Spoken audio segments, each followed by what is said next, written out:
If you're looking for iron ore and you want to make iron ingots and Bellwrights, then I'm going to show you how. There are a few different things that you need to know in order to be able to get a lot of iron and turn it into iron ingots. First of all is obviously the location, and to be aware that you will need a sturdy pickaxe before you do this. But iron ore is located in two places, one of which is all the way down the bottom left of the map. I'm assuming you're somewhere near Padstow with your village. You'll need to travel all the way down to the bottom to near Horndean on the bottom left, as you can see here. There is an iron ore spot in the mountains there, which will reveal once you walk past it. But you can see it's on the main road coming out of Horndean, heading back up the way you would have come. Now, if you follow the road down here, and I would recommend creating a fast travel point very near this spot, you'll see in the mountains up here there are various different rocks. There are a number of different spots around here for tin ore, so you can find tin quite easily. You will also find granite in this location, and a large rock here with a mark on it, which you can't seem to interact with, at least I couldn't, but there is some iron rock located just behind that. This is where you'd get your iron ore from. Just keep in mind that you do need a sturdy pickaxe, and a simple pickaxe is not good enough for this, so you will need to have some crafting ability to have that better and more durable pickaxe. You can then hammer away at the iron rock, getting out the iron ore, and I'd recommend going with an empty inventory so you've got plenty of space, because it is a precious stone. It does take up quite a lot of space in there. You'll see that you then have a full inventory and you can make your way back. As you can see from this, my fast travel point is too far away here. If you put it much closer, you could optimize the ability to get the iron ore and take it back to your base a lot faster. So having to walk back here is a bit of a chore. Keep that in mind when building your fast travel point. But there are some benefits, because you will find things like tin ore just scattered around on the ground that you can just pick up. So you don't even have to mine it. You can just pop down and grab it, which is pretty convenient. And this is a fairly enemy-free area as well, so that's good. You can then zip back up to your base. Now, to turn the iron ore into iron ingots, you need a furnace, and you can just put your iron ore in there and get that working. But in order to get the furnace working, you first need peat, and you might not have peat at this point either, so I'm going to show you how to make peat and how to acquire it. And so peat is basically the fuel for the furnaces, where previously you would have had the bloomery, which worked on wood. You need peat here, which then heats the furnace up to the right temperature to be able to make the iron ingots. Now, in order to get peat, you're first going to need to get yourself a shovel. A shovel requires wood and copper ingots, assuming that you have researched it already.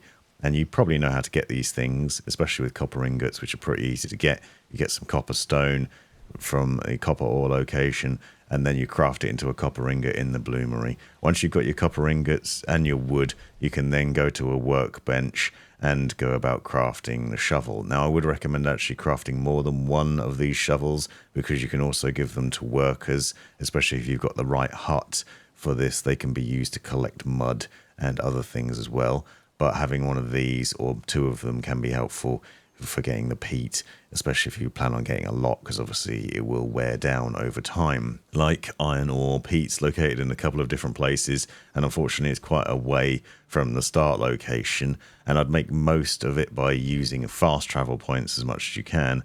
But you'll find if you scroll down the map and head over to Blackridge again on the left hand side, just outside of Blackridge to the top of it, you'll find a watery area.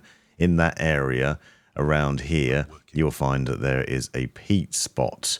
You can see it here. It just appears once you go through that space. Now you'll see that I've actually built two fast travel points in this area by the water.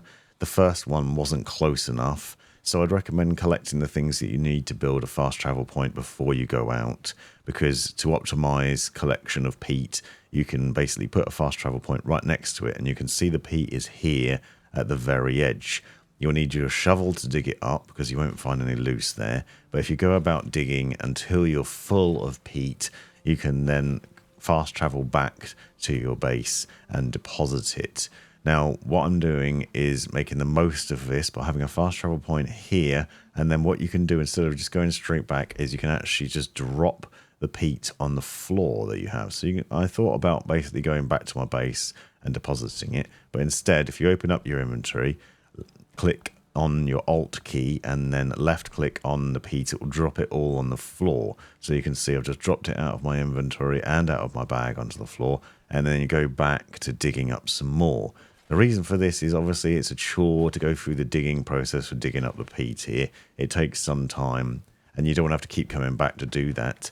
But if you drop some on the floor, you can then fast travel back to your base, drop off your peat, come back, pick up the peat from the bag, fast travel back again, and keep repeating that process. The thing here is this is actually a high danger area for collecting peat, and there are a lot of roaming bandits that come around in this area, and so it can actually be dangerous. So it pays to optimize getting the peat and getting away from this point as fast as possible, rather than the iron, which I haven't has quite as much danger in. Doesn't seem to be as many roaming bandits in that space. There's definitely a bit more danger here. So once you've collected the peat and you've got your iron ore, you can obviously go over to the furnace, add the peat to it to put the heat in it, and then add the iron ore in there, and you should find it produces ingots pretty quickly. The ingots and the ore can both be used in crafting and researching, so you can do that quite easily, and you can also put your peat into a barn for storage purposes when you need to use it in future. But 4 lots of peat should last quite some time. Once it's dropped off, I'd recommend fast travelling back to the point, going to your bag, picking up some more peat, heading back, fast travelling, depositing and repeating this process until you've got a lot of peat stored in your base, and that will help with future crafting. The peat can obviously be used in the furnace, and you can make multiple different types of ingots in there. But if you just pop your iron ore into the furnace, you'll get iron ingots, and you'll get them really quickly. And then you can use them for crafting and setting up various different tools and bits of equipment for future use as well. Hopefully this has helped you out in finding that iron.